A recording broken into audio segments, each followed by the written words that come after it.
guess I missed some. That's good. Still no luck.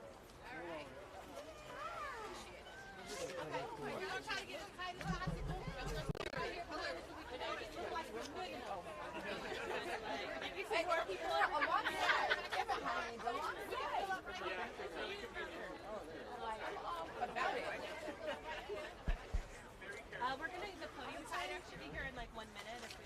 Okay, well then let's...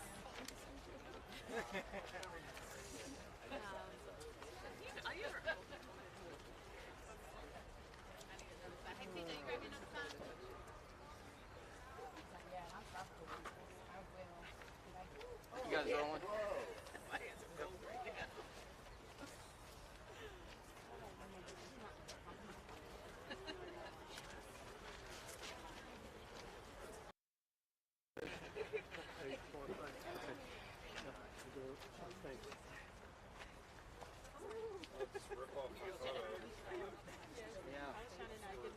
You should have copyrighted it.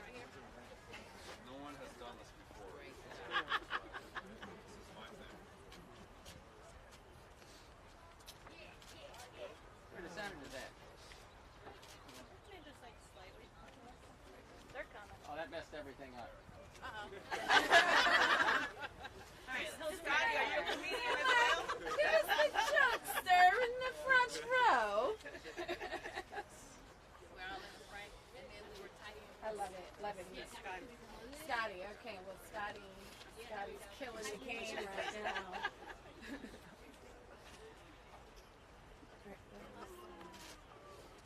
We'll go ahead and order one. That's good, Jules. Stop making them smile. All right. I'm not trying to get happy for this here. Oh, that's right. You're all about misery. Yes. Dang. I mean, he ordered the weather just for that. Dreary. Yeah? Oh, if it's Oh, right for out, the shots. It's Yeah. awful.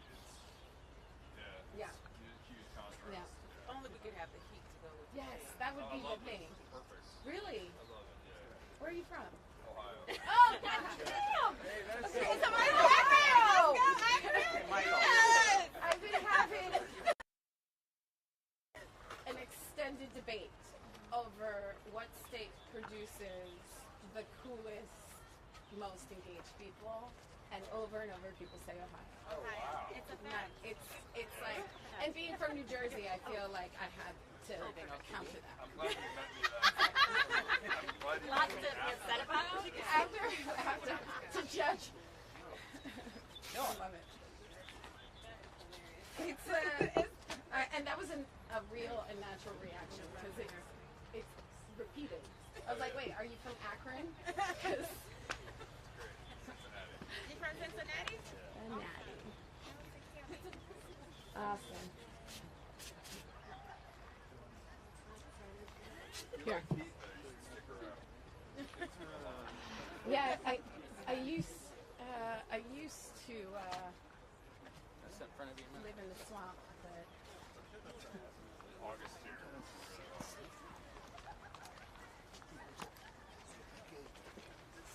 unnecessarily painful. Okay, we good? All right, good morning. My name's Analilia Mejia. I am co-ED for the Center for Popular Democracy, and we are here today because, sadly, extremist dark money groups have captured our courts. And truth be told, everyone here is completely terrified, as you should be. Harlan Crow, a Texas real estate mogul, has applied his wealth in ways which any reasonable American can see is meant to influence and control. It is but the most recent example, however, of the type of unethical behavior that has destroyed the public's confidence in the highest court of the land. Dark money groups like the Federalist Society have created a 40-year strategy to control the Supreme Court. And apparently, through Justice Thomas, they are succeeding. In the past year, Justices have thrown out nearly 40 years of precedent to overturn Roe v. Wade. They have weakened protections for workers. They have decimated protections for voters and struck down common sense gun safety laws. Our on the public's confidence for their very legitimacy, and they are in trouble. Americans should have faith that their Supreme Court will protect their rights, and yet we don't. Americans should believe in their courts, and yet we can't. We deserve sitting justices who are of our highest ethical standards, and they are not. What we demand today is for action. Doing absolutely nothing to change the status quo will not protect the court from any claim that it has been politicized. The deed is done. It is politicized. This is a huge problem that needs a huge and immediate solution. We must bring transparency and accountability to the Supreme Court. We must restore faith in our justice system. And we must hold the Supreme Court accountable, because as a critical part of this three-legged stool of our government, it is imperative that it function with transparency, ethical behavior, and morality. So today we are joined by many leaders across our nation who are focused on ensuring equity and justice across our government. I am proud to introduce our first speaker, Mr. Rakim Brooks. He is the president of the Alliance for Justice and is a friend and partner to CPD as well as to every conscientious American. Let me introduce Rakim. Thank you.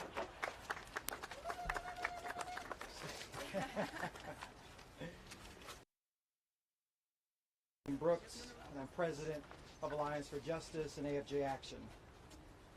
I don't want us to forget why we are here today and what prompted these hearings. Yes, we need ethics reform, absolutely. Alliance for Justice has been calling for a code of ethics for over a decade, along with many of my colleagues, as many of them have the lowest ethical standards. All of the previously bound by a code of ethics at some point in their careers, it makes sense that they should be bound by a code of ethics now. But in some ways, this is bigger than that. Without any changes to the law, we can say without equivocating that Justice Thomas has transgressed. He has defied our most understandings of public service. He has broken the law and our trust, so he must resign. Yeah. Take a moment to think about how you felt when you first read the ProPublica article. Just think back to it for a moment. Hundreds of thousands of dollars, yachts, jets, and none of it publicly disclosed. It's unbelievable. I've never heard anything like it about any member of the court. It's unprecedented and it is wrong. Hey. We all know it. Justice Thomas knows it. That's why he took the time to respond. Chief Justice Robert knows it, and that's why he's ducking the calls to testify. Congress and the American people know it too, and that's why we're having these hearings today. You cannot reap extreme profit from your public service. We don't need a code of ethics to tell us so. We know it in our bones. It requires no explanation, no expert analysis. When you become a public servant, we all agree that you will forsake riches while in office. You may indeed be friends with millionaires and billionaires, but you don't get to share their world to build a mansion in yours. You cannot use your seat on our Supreme Court to live like a rich, rich man beyond the reach of modesty or public reporting. But that's exactly what Justice Thomas has done, and so he must resign. He may think it unfair to be held to such a standard. Politicians court wealthy donors at all the time, and I'm sure we'll have a press conference about that at another point. But why can't he? Here's why. Because the justices protect the flame of liberty. The whole of who we are resides in their judgments. That is why Alexander Hamilton said, "The complete independence of the judiciary is peculiarly essential." He and the founders, flawed as they were, understood that all of this democracy relies on trust. We trust them to act in the public service, never to be swayed or rewarded by private interests, to be beholden to the public good and comforted by their service to a grateful nation. But for Justice Thomas.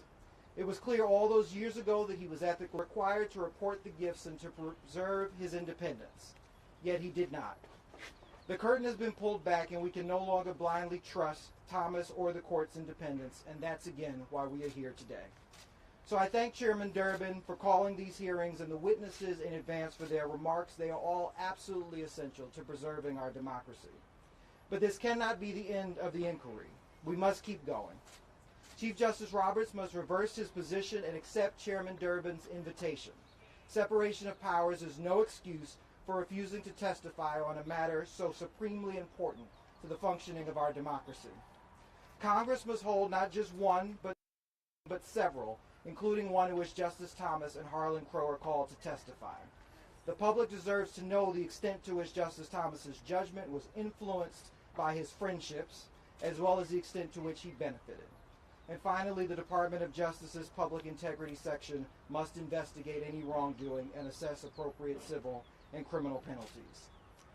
Each of these investigations is essential to ensuring the integrity of the court and defending the rule of law.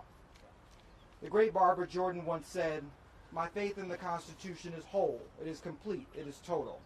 And I'm not going to sit here and be an idle spectator to the diminution, the subversion, the destruction of the Constitution. All of our faith is the same, as is our commitment to see the Constitution protected. So we stand here today because our democracy faces dire consequences if Thomas gets away with this and the Supreme Court is not bound by a code of ethics. A court that can be bought is as good as no court at all.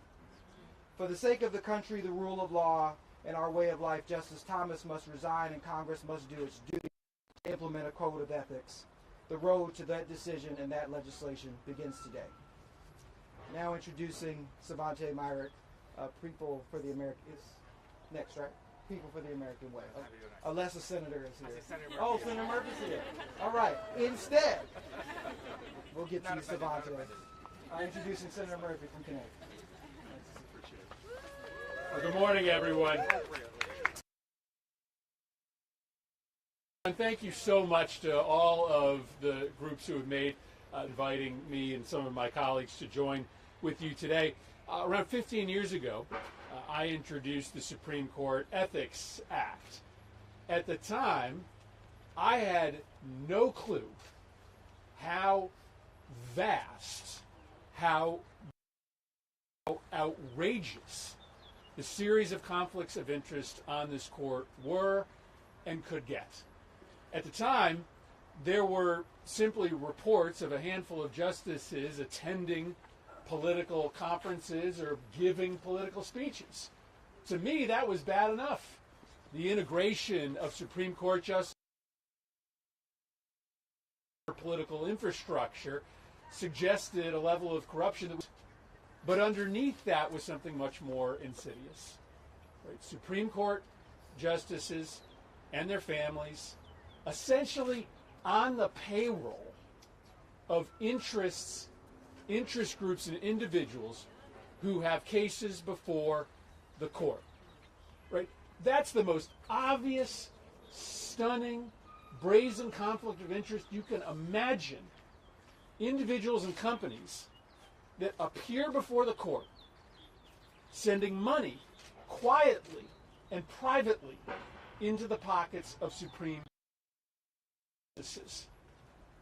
What is so stunning to me is that we can't all agree easily that this is out of bounds.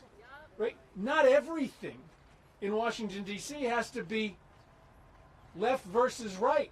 Not everything here has to be a controversy. There are some things that public officials do that are so out of bounds. Don't join together and condemn it. If we don't join together and make sure that it is seen as outside of the norm, democracy itself falls. And so I'm still hopeful that we are going to be able to pass bipartisan legislation in the Senate and in the House requiring that every single justice, whether you be a conservative justice or a more liberal justice, has to uphold basic ethical standards. Harlan Crow and Clarence Thomas aren't buddies from the neighborhood. Right? They're not friends who met in college and then became successful each other. Harlan Crow found Clarence Thomas, or Clarence Thomas found Harlan Crow, for a reason. Right? There is just no doubt, that this relationship is about politics, is about interests, and about one party's decision to integrate their interests with the other. Now, we have a code of conduct here. We have disclosure requirements. But in some ways, it's even more important that the Supreme Court have a code of conduct. Right? Because if we screw up and aren't held accountable by our code of conduct, then our constituents can hold us accountable. Every 2 years, every 6 years, we have to go back to the ballot. The reason why it's so important for there to be a code of conduct, a binding code of conduct with consequences for the Supreme Court is because once they are put on the bench, they are virtually unaccountable. And so it is even more critical that there are rules as to what Supreme Court justices can do and can't do. That there are requirements, that we see what their income is, what their interests are. And so we're going to continue to push and push and push this issue, because I don't want a Supreme Court that only 1/4 of the country believes in. I want a Supreme Court that the whole country believes in. And this court is poisoning their legitimacy. In part, that they make that simply don't have constitutional, but also in their refusal to live up to basic standards of decency and ethics. And so I'm so appreciative of your decision to come here and support Senator Durbin's hearing. I think it's going to be a tremendously important hearing. But we're going to continue to reach across the aisle and make the claim that you don't need to defend in order to be a good conservative. Like, your first obligation is just be a good American. And to be a good American, you got to stand up and call wrong when you see it. Thank you very much.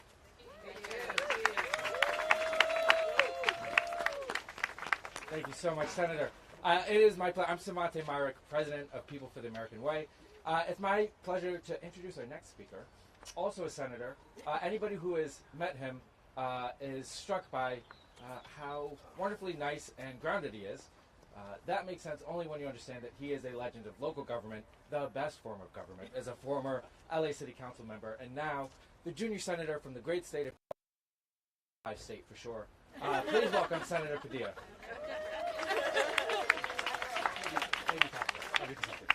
Top 5 state for sure. We're talking economies in the world, because we just went from 5 to 4, my friend. We just went from 5 to 4.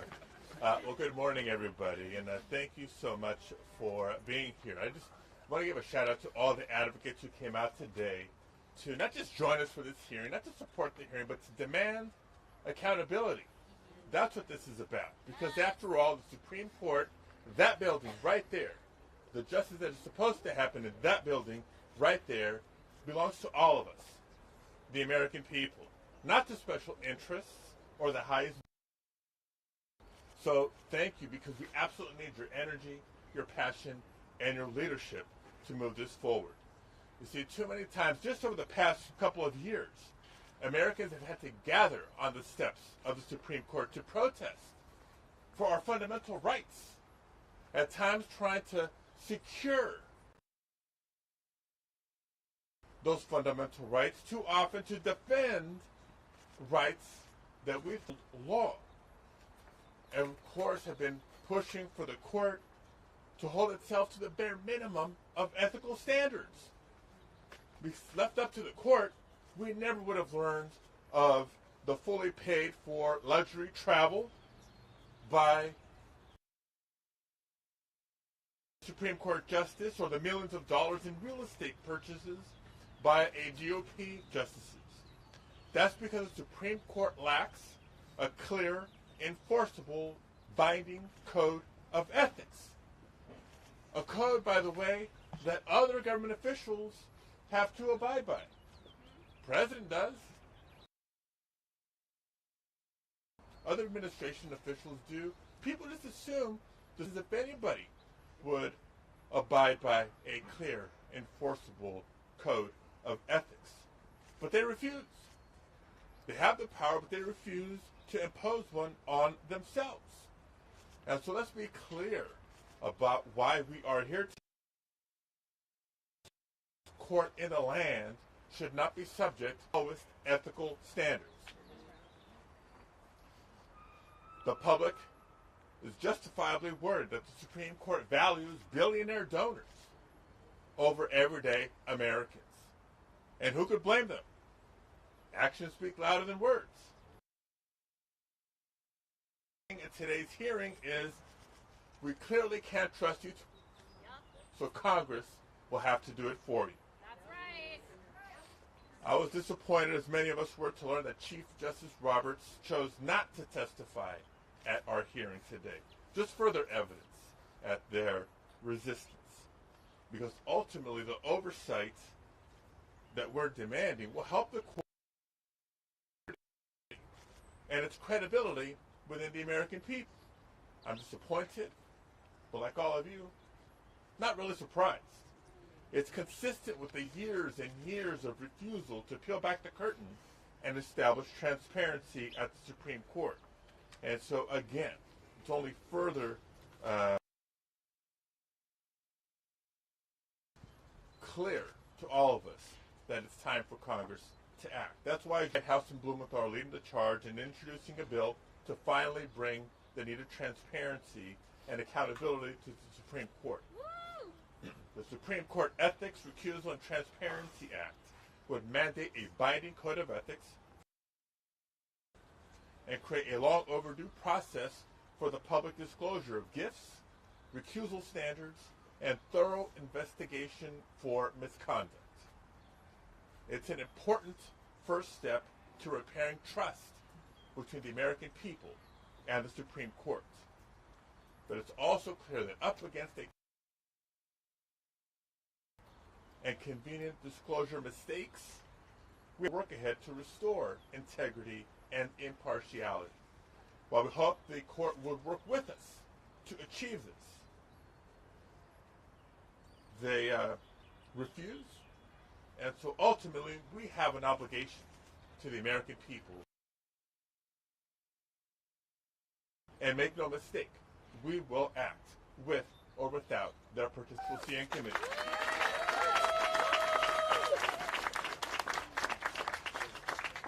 I think you mean if you want. No. No, we like them nice. Thank you, Senator. I am still Savante Myrick, still, I hope, president of. We're an organization, for 40 years, we have mobilized now 1.6 million members to fight for truth, justice, and the American way. We believe we need a binding code of ethics right now.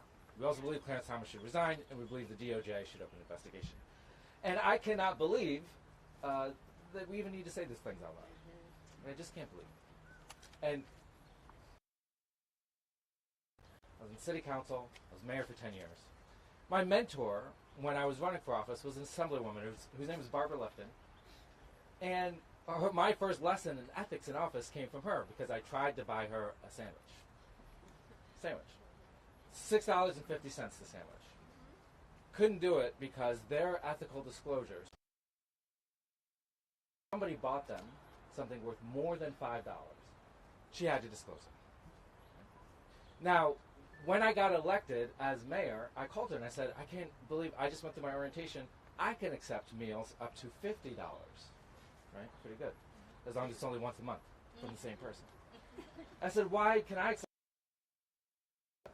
$5? And she said, Mayor, no offense, you know, being mayor is pretty cool, but as a state assembly person, our job, she wouldn't say it this way, but what she meant was, our job is more important. We control more money, we have more power than you do. And the more power you have, the higher the standard must be. The more people have to trust that you could wield power without undue influence. She was a New York State Assemblywoman. This guy is a Supreme Court justice. Now he knows better. We know better. He must hold himself to the highest standard, and if he doesn't, and it seems like he won't, then Congress and the DOJ must. A binding code of ethics is not just about Clarence Thomas, it is for generations of justices, whether they lean conservative or progressive in the future. And a DOJ that will stand up and do its job is about ensuring that the American people are represented by people we can trust. It's just that simple. These cracks in this system have been shown for a while. Right, we all suspected it, but when we found out, look, the Hobby Lobby decision, remember finding out that the Hobby Lobby decision, agree with it or disagree with it? I disagree with it. Why do I disagree with it? Because it hurt the health and livelihoods of millions of people. But whatever. Why is a secretive group, ultra-conservatives, getting access to this decision week before the public does? Right?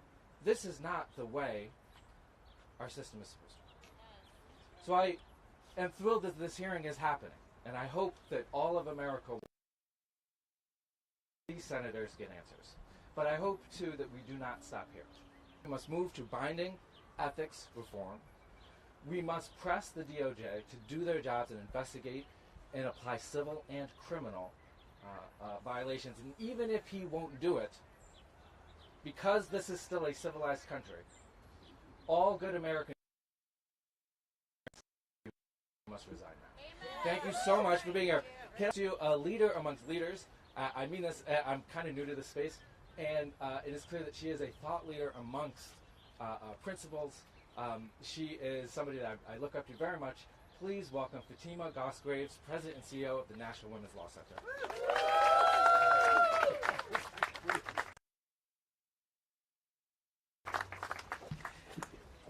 Thank you so much, Savante, and good morning. I'm CEO at the National Women's Law Center, where we drive change in our courts, in our public policy, and in our society on issues that are central to the lives of women and girls in this country.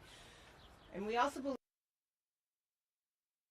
democracy requires that people in this country believe in the courts are fair, that they believe that their decisions are consistently applied no matter who you are, and that those with the honor and the responsibility to serve with integrity. And so, though our judiciary it is actually the public's trust in the judiciary that makes it real. Yeah. And that trust is in grave danger. Over the past year, you have seen the troubling reports that to question the impartiality and independent court. That's been true when we had leaks of the draft opinions in reproductive rights cases.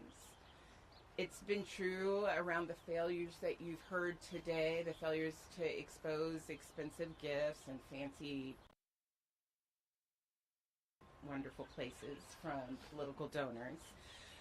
And so that public trust has hit this historic low. We've been building to this moment with a drip of public reporting, and that public reporting is important, but enough is enough. That's not how we do things in this country. Yep. Time and again, the Supreme Court has been asked politely to create an ethical code of conduct. They have refused. And instead of investigating these ethical breaches in a way that is transparent, they've been providing the public with vague responses that there's nothing to see here and that there is no wrongdoing. No other profession, let alone political profession, no other profession break their ethical standards, and rather than be held accountable, either say, oops, or there's nothing to see here. No one in this country is above the law, and yet the Supreme Court seems to be telling the public to hold themselves accountable. So really the question today becomes what's Chair Durbin and the Senate Judiciary Committee from embarking on this process in today's hearing, and we're here to say that the momentum can't begin and end with today. This must just be the beginning. At the National Women's Law Center, we're calling Congress and the executive branch to fulfill their constitutional promise of checks and balances and to restore the public's trust in our courts. And we're calling on Congress to investigate the reported ethical violations and to mandate a strong, enforceable code of conduct. And the Department of Justice reporting on Justice Thomas's alleged violation of public disclosure. That's the least that they should do. And so I just have to end by saying I'm here today because I actually have the utmost faith in our courts. And with each report that comes out, I am reminded that it is my deep respect in the foundational role that our courts play in our society, and including ensuring that every individual can access their foundational rights and have a fair shot in this country. That's not just my optimism, which, you know, as civil rights lawyers, that is a little bit of a prerequisite. So I get that, but it's actually historical fact. It's something I have had the great honor to witness in my lifetime, what that looks like. It's something my family has experienced over the course of generations. To rebuild the public's trust, we need an Supreme Court with justices committed to equal justice under the law, who will decide cases fairly and impartially, and who will hold themselves to the highest standards for the judiciary and the legal profession. So, thank you very much. And with that, I'm going to turn it over to the Senior Director of Judiciary and Democracy with the League of Conservation Voters.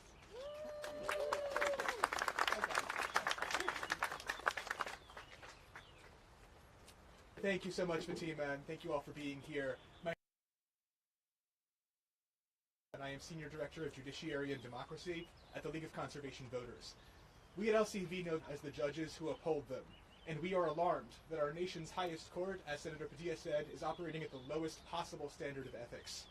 Justice Clarence Thomas and too many of his colleagues have shown systemic, long-standing disregard for the Supreme Court, of the rule of law, and of our constitutional system. Those who are above the law. The people deserve a high court they can trust, and Congress must act to deliver it. That means hearings like the one happening today. It means investigations. It means requiring the justices to follow legally enforceable codes of ethics.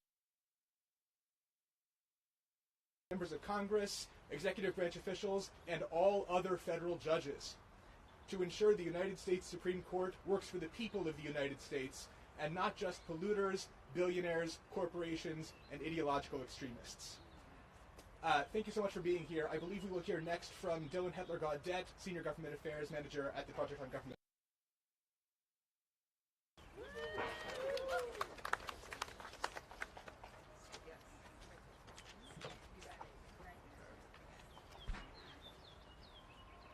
Morning, everybody. Thank you so much for being here today. I want to thank all of my partner organizations here for organizing this much-needed event, and for the senators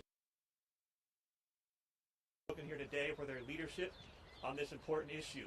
I would like to start by making a categorical statement that I think should help clarify some confusion that we're hearing out there.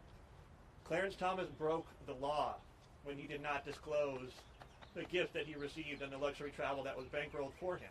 That's right. Notions of abstract propriety. No, we are talking about the law, and one of the 9 most powerful people in the country broke that law.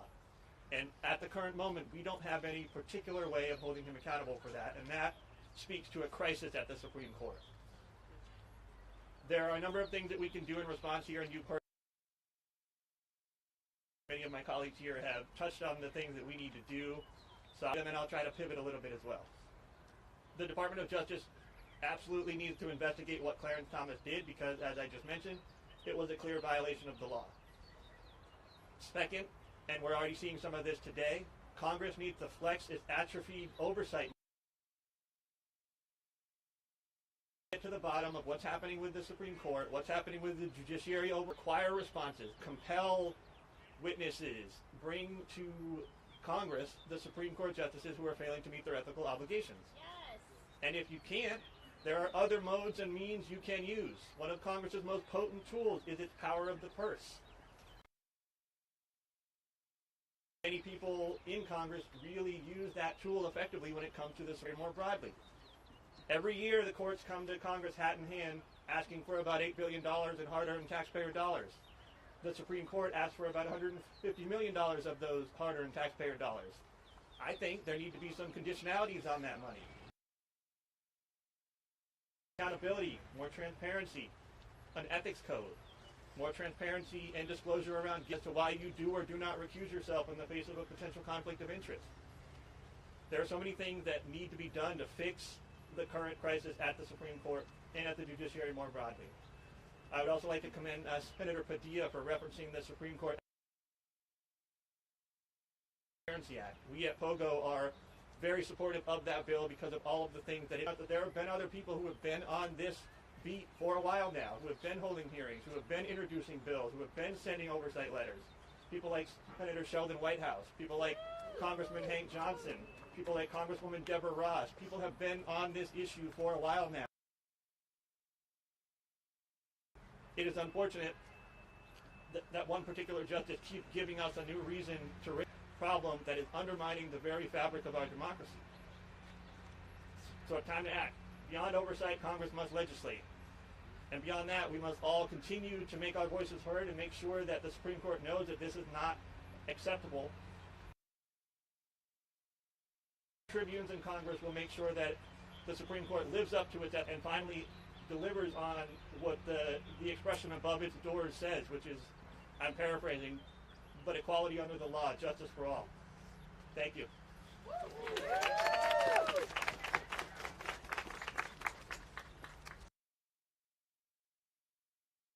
Thank you so much, Doug. Hi, everyone.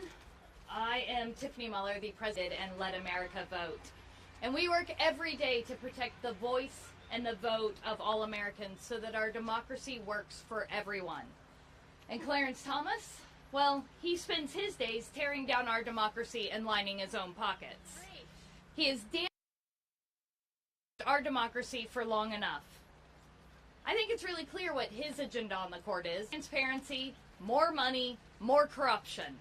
That's the Clarence Thomas agenda, and that's why Congress has to act today.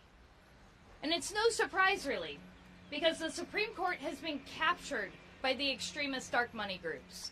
Groups like the Federalist Society, the Judicial Crisis Network, the Coat Network, who all spent $600 million to capture the courts.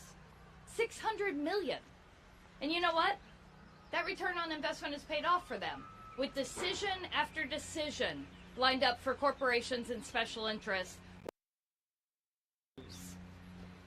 You know, Justice Thomas's corruption has been in the news, and it is awful. It is really no surprise that he's at the center of one of the most damning scandals in the court's history. And we know that because we know who Thomas is watching out for. We know he rules on the side of billionaires and corporations, and at the expense of the every single time. But you know, his scandal isn't the only one we have seen. We have seen leaks to special interest groups of decisions beforehand. We have seen other travel and trips that go unreported or cause the American people to lose faith in our courts. And all of this has it to where the trust in the court is at the lowest level in history. And since the Supreme Act, refuses to even come to Congress to talk about these problems, then Congress must act today. We need a full investigation into every gift, every trip, every conflict, and every case. And we must. They need to pass real ethics reform for the court so that we can and begin to restore faith and trust in the court. Look, the court has been part of a coordinated attack on our democracy, from undermining the right to vote, to allowing partisan extreme gerrymandering, to flooding our system with undisclosed. And then they follow that with stripping away rights and freedoms for Americans, from overturning Roe, to gutting union protections, to overturning common sense gun safety laws. No less than our freedoms and our rights are at stake. Congress must act today.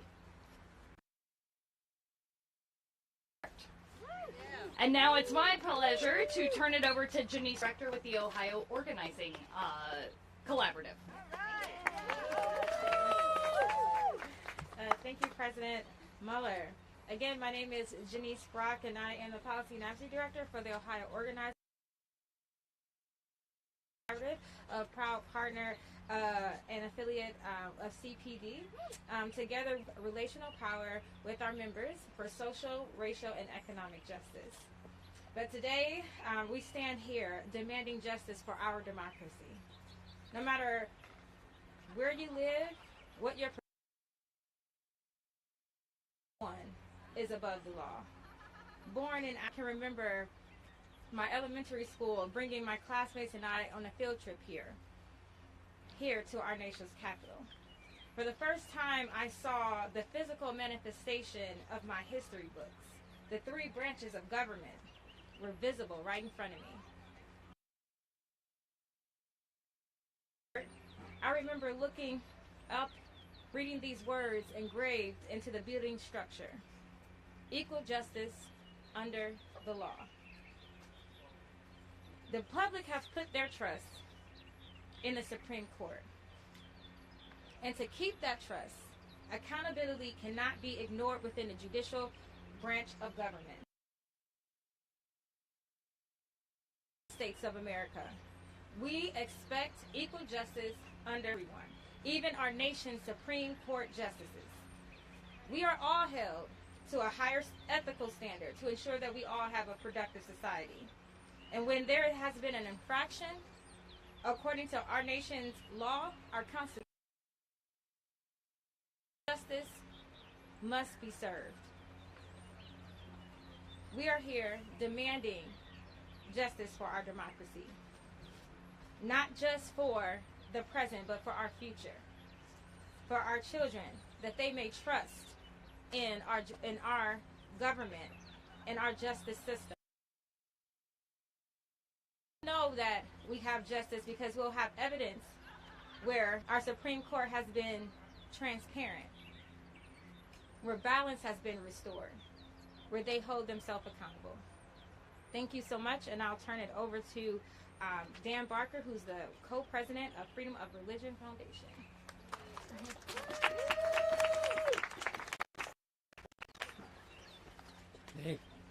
Thank you. I'm Dan Barker, co-president of the Freedom from Religion Foundation in Madison, Wisconsin.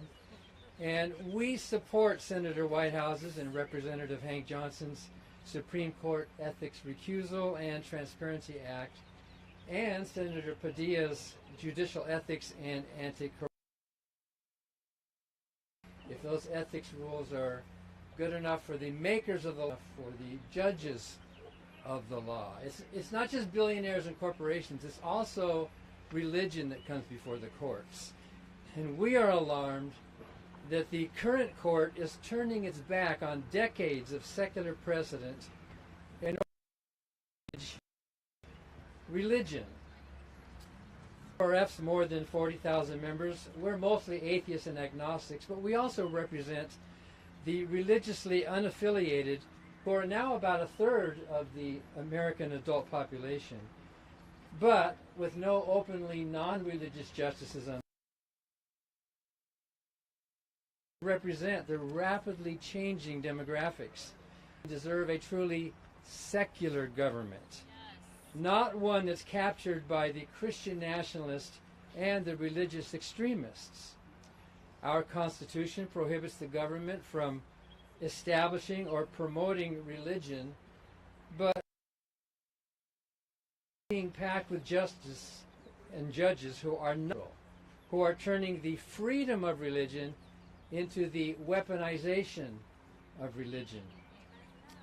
The separation of powers, as has been noted earlier today, does not mean insulation of powers. It means check balances. When the Chief Justice declined to testify before the committee on these very matters, he signaled that the current Supreme Court does not want to be checked. But if there's no check, there's no balance. FFRF is for meaningful court reform. Now our next speaker, Noah Bookbinder, President of Citizens for Responsibility and Ethics in Washington.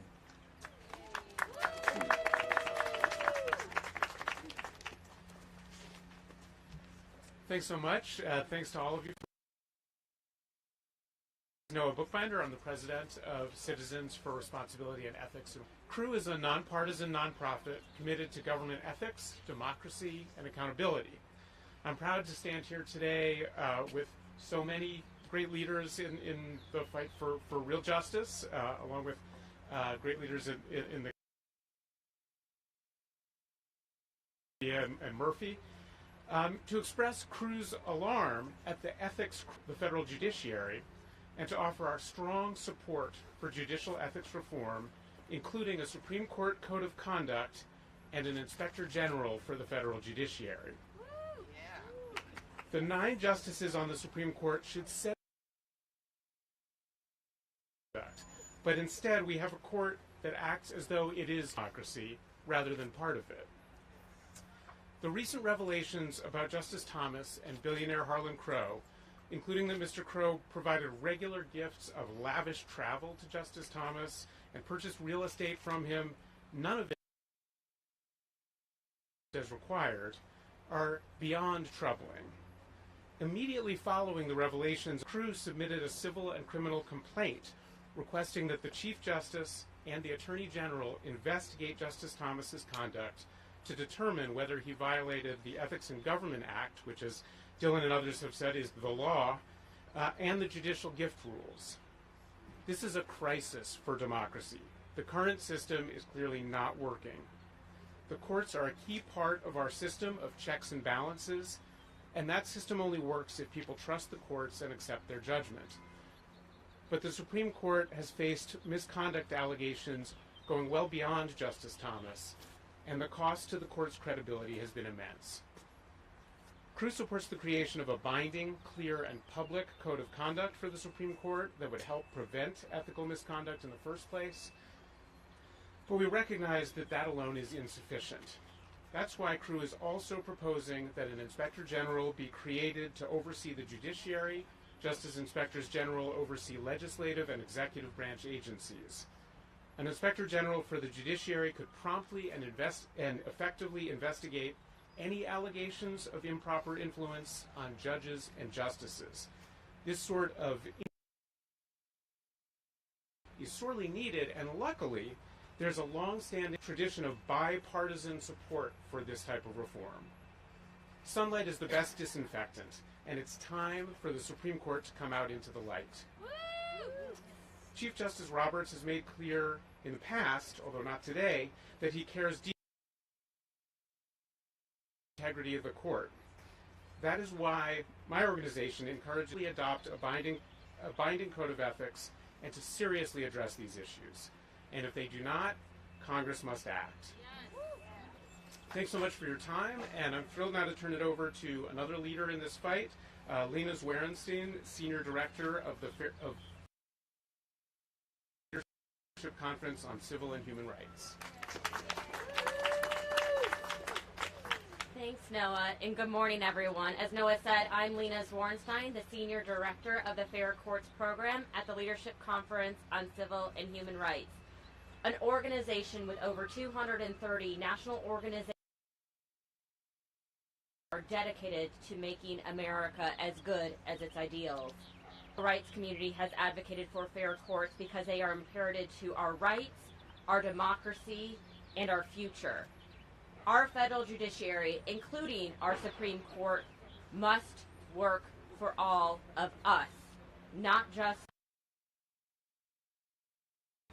the reports of escalating patterns of egregious misses who serve for life on our nation's highest court are unacceptable. The need for ethics reform is clear, and this reform is a crucial part of our work to build a judiciary that lives equal justice under law. About this ethics crisis are not academic, they're not theoretical. This is about who our court serves and whose rights are upheld. For our democracy to work, we must know and have faith that the Supreme Court justices base on facts and law, not wealth and power. Powerful jurists on our country are the only public officials not bound by an enforceable ethics code. It's unacceptable. Congress must act. We are grateful for today's hearing, but we're specifically calling on Congress to continue this work by passing a binding code of conduct for justices, creating stronger recusal standards and processes, improving transparency and disclosure requirements, and continuing to investigate these disturbing and continuous reports of misconduct. Alongside this, the White House and Senate must continue to strengthen our judiciary by nominating and confirming ethical, fair, highly qualified judicial nominees who have a demonstrated commitment to civil and human rights and who reflect and represent our nation's rich diversity. This is how we get equal justice. We need a Supreme Court and a whole federal judiciary that works for all of us. For equal justice, for our democracy, we demand change. And I want to thank everyone for doing all of this work together so we can build a fairer judiciary for all of us. And I want to thank all the leaders here today. And now I'm going to get to welcome one more of them, Brett Atkins, Managing Director of Policy and Political Affairs at Stand Up America. Thank you all for sticking around, and thank you for sticking around in the cold. Thank you to CPD again, and to Senators Padilla and Murphy for being here. I'm Brett Atkins, Managing Director of Policy and Political Affairs at Stand Up America. Our 2 million members around the country have sent over 500,000 emails, made over 7,000 calls to Congress, nearly 17,000 letters to editors of their local papers, all urging reform to passing a code of ethics. The ethical crisis, as you've heard, now engulfing the court, should alarm all of us. A billionaire GOP mega donor gave Clarence Thomas millions of dollars worth of gifts. Let's talk about a few of them. Summer vacations for nearly years to the Adirondacks. Sounds nice. Retreat, Cisco. Cruises on a 162-foot long yacht with a private chef to Indonesia, New Zealand, the Greek islands. That same mega donor bought 3 properties from the Thomas family, and Thomas's mother is still that mega donor's. Guess $0. Also gave Thomas's wife $500,000 for her Tea Party activist group, and that party paid her $120,000 in salary.